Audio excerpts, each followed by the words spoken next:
सुधागड तालुक्यातील भारतीय जनता पार्टीतील युवा अभ्यासू आणि विकासदृष्टी असलेले कार्यकुशल नेतृत्व उपसरपंच दीपक भीमराव पवार यांनी जांभूळपाडा गणातून पंचायत समिती निवडणूक लढवावी अशी जोरदार मागणी जनतेतून होते. पवार यांच्या नावाला जनतेतून पाठिंबा आणि पहिली पसंती असल्यानं दीपक पवार यांना आगामी पंचायत समिती निवडणूक आणि राजकीयदृष्ट्या पोषक वातावरण निर्माण झाले. यावेळी त्यांनी माध्यमांसोबत बोलताना आपण विजयश्री खेचून आणून जनतेला अपेक्षित आणि शाश्वत सर्वांगीण विकास घडवून आणणार असल्याचा विश्वास व्यक्त केलाय. पाहूया. काय सांगाल, आपल्या नावाची एकूणच पंचायत समिती उमेदवारीसाठी नाव आपलं चर्चेत आहे. जनतेचा देखील आपल्याला चांगला पाठिंबा मिळतोय. काय सांगाल, काय प्रतिक्रिया आपली? या ठिकाणी पंचायत समितीमधून जांभूळपाड्यातला उमेदवारी करत असताना जनतेमधून जो पाठिंबा माझ्या नावाचा होतोय, घोषणा होते, त्याच्यामुळे माझ्या कामाची पोचपावती हीच आहे. म्हणून जनता मला या ठिकाणी पुन्हा रिंगणात उतरण्यासाठी इच्छा व्यक्त करत आहे की मागच्या 1-2 टर्म मध्ये देखील माझं नाव पंचायत समितीसाठी लढण्याच्यासाठी माझं घेतलं होतं, परंतु त्यावेळेस काही इलेक्शन पुढे ढकलले होते. आता योगायोगाने सर्वसाधारण असल्या कारणाने जनतेतून आणि माझ्या सहकार्याची देखील हीच भूमिका आहे की यावेळेस आपल्याला उमेदवारी करायची.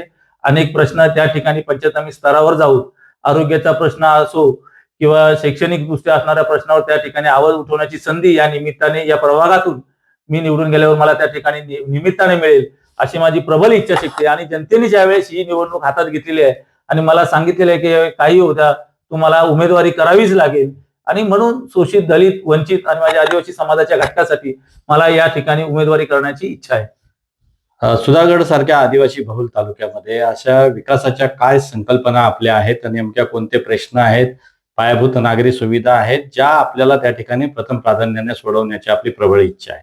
या ठिकाणी आरोग्याचा प्रश्न फार मोठ्या प्रमाणात भेडसे होते. पावसाला चालू झाला का या ठिकाणी स्नेक बाईटच्या असू द्या का विंचूच्या असू द्या, ह्या केसेस ज्या वेळेस घडत असतात, धो पावसाला असतो, परंतु त्या ठिकाणी त्या रुग्णाला दवाखान्यात जाण्यापुरता देखील सुविधा त्या ठिकाणी उपलब्ध नसते. आणि म्हणून अशा विभागामध्ये प्रथम जर मला या ठिकाणी संधी मिळाली तर अँब्युलन्सची व्यवस्था त्या ठिकाणी कशी करता येईल याच्यावर माझा भर त्या निमित्ताने राहणार आहे. शेवटी आरोग्याचा प्रश्न या ठिकाणी फार मोठा आहे, त्याच्यावर काम करायचं आहे. विकासात्मक बोलायचं झालं तर अजूनही काही खेडोपाड्यामध्ये रस्त्यांचं, जलजीवन मिशनच्या अंतर्गत राहिलेल्या कामाची जी प्रलंबित कामं आहेत ती झाली नाही, त्या ठिकाणी जोर देऊन ती कशी पूर्ण होतील याच्यावर माझं लक्ष राहील. काय सांगाल, अनेक वर्ष आपण ज्या पक्षामध्ये असता त्या पक्षाशी प्रामाणिकाने, निष्ठेने तुम्ही त्या ठिकाणी राहता. आत्ताच्या या निवडणुकीमध्ये उमेदवारी मिळण्याबाबत वरिष्ठांचं सहकार्य कशा पद्धतीनं आहे, पाठिंबा कसा आहे? श्रेष्ठींना देखील, मी ज्यांच्याबरोबर काम करतोय त्या माझ्या श्रेष्ठींना देखील माहिती आहे की मी ज्या ठिकाणी ते सांगतात त्या ठिकाणी इमानदारी आणि प्रामाणिकपणे मी काम करत आलेलं आहे.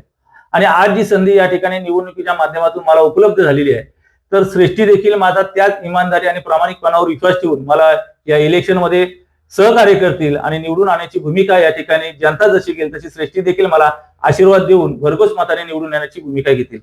आपण आपल्या सामाजिक जीवनामध्ये अनेक सामाजिक पद त्या ठिकाणी भूषवताय, लोकप्रतिनिधी म्हणून देखील आपण आहात. त्या सर्व अनुभवाचा, जनसंपर्काचा आपल्याला कशा पद्धतीनं फायदा होईल आणि नेमकं आपण कोणकोणत्या संघटनांमध्ये काम करताय? आता सध्या तुम्ही लोकप्रतिनिधी म्हणून कुठे आहात?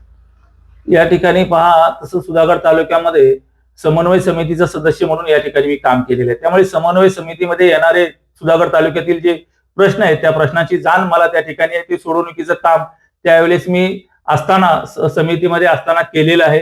त्यानंतर मी या ठिकाणी रुग्ण कल्याण समिती म्हणून जांभूळपाड्याच्या आपल्या PSC वर काम केलेलं आहे. त्या ठिकाणी देखील मग आरोग्याचा जो साठा आहे, मग तो स्नेक बाईटचा असू द्या, इतर गोळ्या औषधं असू द्या, कफ सिरप असू द्या, याचा देखील मी अंदाज घेऊन त्या ठिकाणी त्यावेळेस माझ्या भूमिका मी स्पष्ट केलेल्या आहेत. आणि हे सगळे प्रश्न असू द्या, त्यानंतर विकासात्मक गोष्टी असू द्या, ह्या सगळ्या डोळ्यासमोर ठेवून मला इलेक्शनला सामोरे जायचं. आपण उपसरपंच पदावर देखील आहात. काय नेमके जनतेसाठी आपण कामं केलेली आहेत? काय उल्लेखनीय कामगिरी राहिलेली आहे? या ठिकाणी उपसरपंच म्हणून मी काम मला करत असताना या ठिकाणी विकासात्मक कामं तर मी केलेलीच आहेत, परंतु मला मनस्वी आनंद या निमित्ताने होईल. ही गोष्ट मला अभिमानास्पद वाटेल की या ग्रामपंचायतीचा उपसरपंच म्हणून काम करत असताना जनधन मिशन मधून आलेली आदिवासी समाजाची घरं, रमाई आवासची आलेली घरं, जनरल मधून आलेली घरं, साधारणतः 200 घराच्या घरकुलांचा साठा या ठिकाणी जो डाटा आहे तो मी तयार करून 200 लाभार्थी ग्रामपंचायतीतले तयार झालेले आहेत. ही गोष्ट माझ्यासाठी फार ऊर्जेची आणि मला नवीन संधी देण्याची तयार झालेली आहे. आपल्याला विजयाची खात्री आहे? होय, मी जे जनतेसाठी केलेलं काम आहे आणि इलेक्शनच्या अगोदरच जनतेमधून माझ्या उमेदवाराची होत असलेली मागणी पाहून मला निश्चित खात्री आहे की भरघोस मताने या ठिकाणी मला निवडून दिल्याशिवाय जनता स्वस्थ बसणार नाही.